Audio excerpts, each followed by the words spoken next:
तुमने जब भी पुकारा हमें वतन, तेरे गुलशन को फिर से सजाएंगे हम।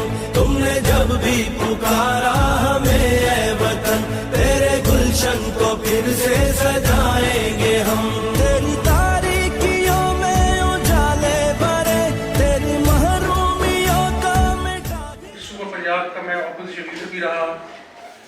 अल्लाह ताला की मेहरबानी के बाद आपने मुझे वज़ीर आला पंजाब भी बनाया, लेकिन मैं उस वक्त भी कहता था कि मैं अपने आप को वज़ीर आला के हवाले से बेहतर समझता हूँ कि मैं पाकिस्तान मुस्लिम लीग नून का कारकुन कहलाया जाऊँ।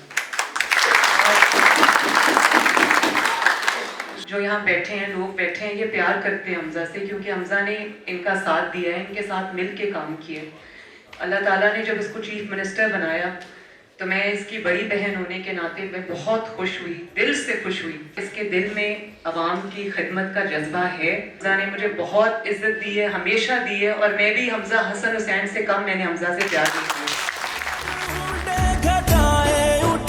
हमने रुकना नहीं, हमने झुकना नहीं।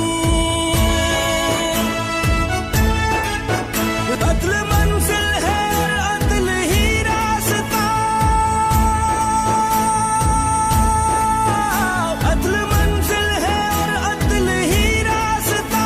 सबको इज्जत से जीना सिखाएंगे हम। अदल मंजिल है और अदल ही रास्ता, सबको इज्जत से जीना सिखाएंगे हम। तुमने जब भी पुकारा